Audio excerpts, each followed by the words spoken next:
Bridging the Gap podcast. This is JR, Tractor, and we have Scump on the line. Scump Wagwan, no Jamaica. Jamaica nice? No. No. Why not? Why it's not nice? Why can't I? Yeah. Well, with any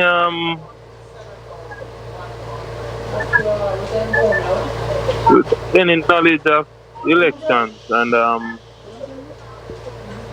the history of Jamaica, election is normally a very troublesome period, so to speak, for Jamaica. And in that respect, today being the 3rd of September, Thursday, would have been pronounced as the date for election. So this is actually one of those days, as I would have said earlier, that is not necessarily nice as relates to the landscape of Jamaica.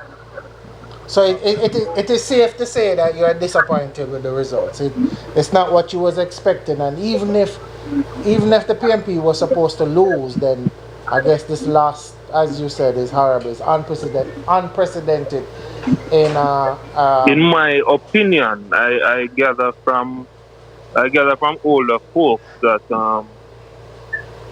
it is not that much of a first time, but as I say, in my opinion, then it's unprecedented. But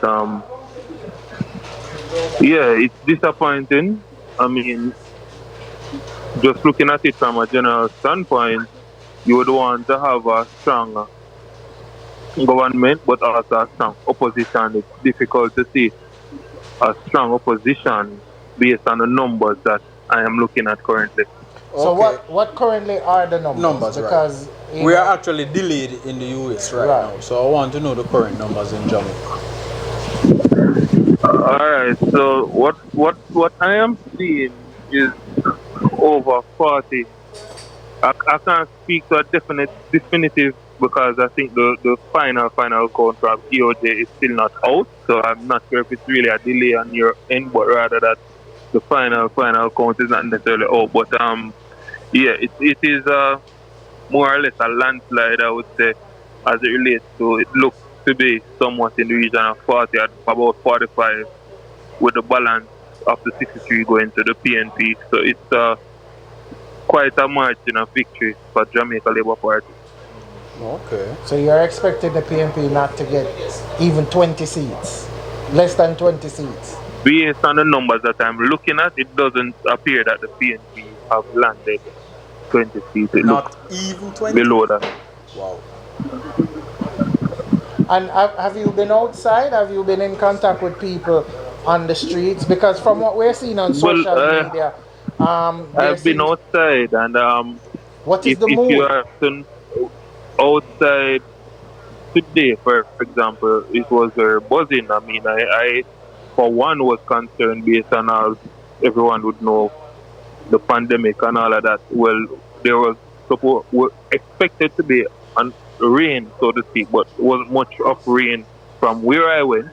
But in relation to the behavior or the crowd, there was a number of persons on the road, but you can't really tell the votes by the shirts apparently, or the colors of the shirts that you've seen. So okay, it's it's one of those things. So are the citizens of Jamaica actually adhering to the rules and regulations for the COVID-19 right now? I can't speak. I can't really speak to citizens of Jamaica overall. I would have seen some use of masks. I would have seen some amount of social distancing, but I wouldn't want to go on record speaking as to the citizens of Jamaica as a whole. Right. Well, alright, hold on a second, because I want to bring in Tractor, because Tractor somewhat, is showing him true colors. What true colors? I'm just here on the live show with you guys, so I don't understand what kind of true colors you're talking about. Green shirt. No, I just put on a shirt based on the fact that I'm coming here. Exactly. You're showing your colors. So I mean, and I want you to answer this too in your school when you get a chance. But Tractor, what do you think this well, eventual win for the Jamaica Labour Party is going to do for Jamaica? Is it a win for Jamaica? Me personally, Your opinion. I want my to get opinion your is opinion on this whole election. Is it a win for Jamaica, and how do you see Jamaica benefiting from a landslide victory, which it looked like it's turning out to be based on what? well, Scully said? I can say from my opinion that the people of Jamaica spoke and they were heard. So whoever they decided to actually lead them in the right path, that's what they actually chose. So I cannot determine or say that, listen, the green is better or the orange is better. You understand? To each his own. And Yeah, but your opinion, I don't want you to say to each is, what is your opinion on My this opinion? electoral victory for the Jamaica Labour Party? You came in your green shirt, sir. I came in a shirt. Alright, let's get, were you sympathetic to the Jamaica Labour Party, or did you want the Jamaica Labour Party to win this election? yes, Yes. So what do you believe is, how you think this is going to benefit the country going forward with this victory? I think that the current Prime Minister, he's doing things and putting plans in place for all citizens and also the younger generation that is to come. That is my opinion. Alright, cool. Scum, how do you view this election victory for the Jamaica Labour Party? Alright, so firstly, I want to say, I think on the landscape of things, I think the political arena, political discussion within Jamaica is maturing in that persons feel more free to express their political views, and also feel free to vote for the party of their choice, irrespective of where they might have voted prior or where their family would have voted. So I just wanted to start there because we are, in my opinion, coming from days when just to be seen in a particular color could possibly mean death. So I just want to say that I think we are maturing, not that we are out of it totally, as I said, it is still somewhat, from my own opinion, somewhat challenging. Now, as it relates to what I think as it relates to the actual victory, as I said, it seems to be a landslide for the JLP. I personally don't think it's a good thing for Jamaica. As I said, I think right now what would be needed, whether or not the People's National Party would have won, was a good showing for the opposition at the same time, just to ensure that everything is kept in checks and balances. And a big reason for that is basically the whole scandals or the level of corruption that is being pointed to. So it is not that there is one party that does not have any corruption or scandals coming out of it, but I think importantly, you would need to have a strong opposition while having a government that, keep each other in check, so to speak, at least as best as possible. While it will not necessarily eradicate or eliminate it totally, I think it is better. I think when you have a party, a government that seems to be unopposed, then it open a particular avenue Well, that disadvantage can be taken off the people. do you think that the flip side is also true? Because two things I want to touch on. The voter turnout is record low. It is low, very low turnout. Yes. But is that a case where the COVID-19 impede the members from coming out? Maybe, but we want to go to the turnout. The turnout, and I hear you say that people have been mature to express themselves, but we still have low voter turnout. Is the voter turnout, I think, was what, 30-something% or 20-something% of the entire voting population? Right. So would you say that the supporters of the Jamaica Labour Party were more motivated to come out and vote, or is it that the PNP didn't present an alternative to what is happening now. So their supporters was like, it's okay, we'll just stay away. You being on the ground school, this is for you. Alright, so in my opinion again, when you have alright, this is the first time to my knowledge that you're going to be having a pandemic and indeed a global pandemic at the same time that the election is being held. And yes, it was the Prime Minister's decision to go to the election at this time when the election was not constitutionally due until next year, February. But the pandemic no doubt would have affected the turnout. I can't say specifically as to what the final turnout percentage is, but yes, definitely that would have affected it, as well as the fact that persons persons would have been, as I said, anticipating what the weather would be. And there's also some concerns I gather based on media reports that some employers are or would have told workers that they would have to quarantine if they would have worked in the election or gone to vote.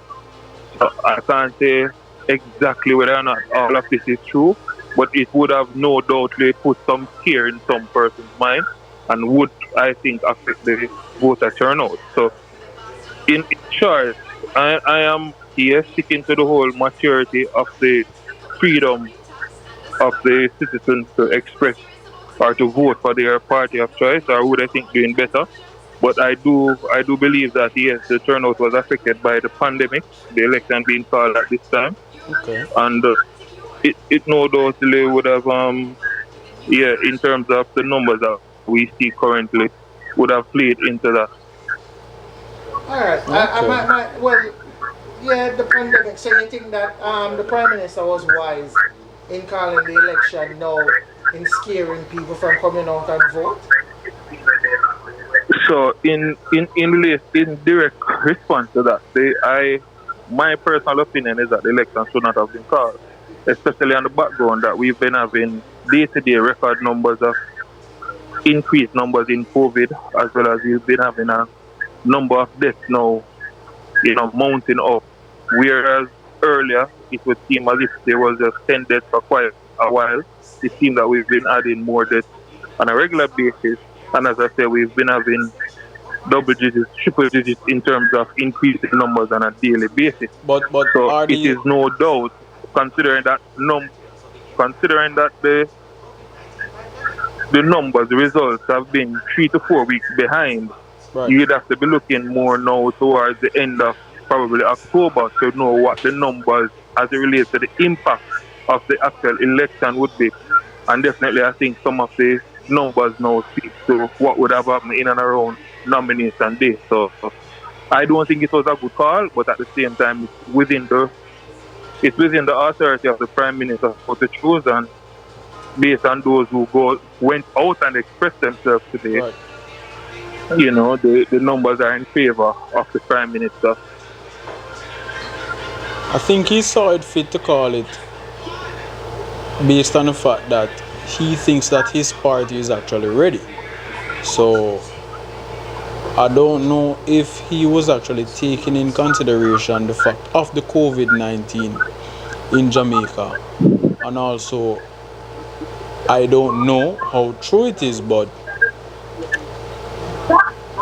we don't know if these current numbers for the COVID-19 is as a result of the backlog that Jamaica was actually seeing In regard, versus but I want to stop you right there because you said you don't think he would be taking into consideration COVID-19, but based on when the pandemic just started, right. the efforts put into containing the virus, it would be highly irresponsible of him now to not take that into consideration. But maybe the numbers in are calling backlogged. an election.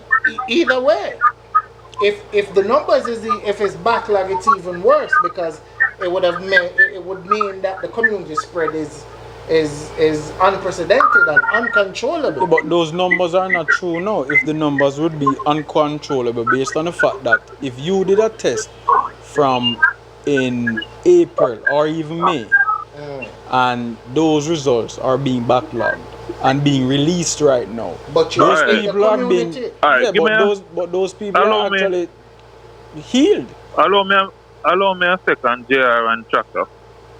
Now the role of any prime minister is one in which he is supposed to be looking out for the interest of those who would have elected him to office, and not only those who would have elected him to office, but also the citizens, visitors, those who will be living under his reign, rule, or his pretty much being the prime minister. So the first and foremost I would want to think is the issue of public health and what would be best. So in terms of going into a lockdown, when the prime minister said that there needs to be a lockdown, I believe he would have said that he's doing it for the public interest and in relation to public health. Right. So therefore it would be important just as much whether or not you want to point to a backlog, because the backlog also speaks to inefficiency within the government of Jamaica and specifically to the Ministry of Health and whatever resources they were using, machinery as it relates to getting the results and getting them on time and publishing them. Now, in relation to what they would know, because the Prime Minister, the Minister of Health would have known exactly what they want to publish. Right. So they would have enough knowledge there to know what these numbers are before the general public, and would have known that it is the same gathering, the same campaigning that would now gather the people, have less social distancing, everybody coming together, and persons undoubtedly would be less disciplined, and this would actually lead to increase in numbers, and to do it within a time when we are having more deaths, more increase in numbers. That is selfish, and that is definitely not looking out for the health of the citizens, the health of the persons underneath your reign. So the fact of the matter is, whether or not there is a backlog, it could not be So a decision your that is for the betterment of the people. Your opinion is that the calling this election was more so out of political expediency than a concern Right. for Right. trying to get this thing under control. Under control, right. Have To settled, go into the election while you are the more popular choice and to win by all means. So it was more of a selfish decision, in my opinion. The counter argument to that has been put out is that they wanted to get that out of the way so that the country can now refocus its effort On the COVID. But how many people can anybody say how many people will contract the virus within this particular election? No. How many persons will have contracted it? Well, How many persons will die as a result of going out to exercise their franchise if we're going to beyond use their constitutional right? Because remember, I don't really want to be too, but I just want to make this point. Remember now, persons who are in quarantine, persons who are in isolation, persons with positive results for COVID had also to be allowed to vote. Or persons with COVID Understand were that allowed not to vote. everybody. Yes, so understand that not everybody in these polling stations are health professionals. So, Well- and also understand that some persons linger at polling stations even after casting their vote, and some people who don't even have a vote, so to speak, would be there. So you have to understand that there will be undoubtedly a significant spread, because now you can say, well, when you would have guessed whether or not this person per se have it or not, or you guess whether or not this person is supposed to be in quarantine, but you know directly and definitively now that there are persons, positive persons, who would have been within the same crowd, within the same polling stations, within the same spaces as other persons. One of the questions that I should have asked you at the beginning and I didn't. Do you think that this election was free and fair and free from fear? Do you think that the election was in the process was good? In my opinion, Well, yes.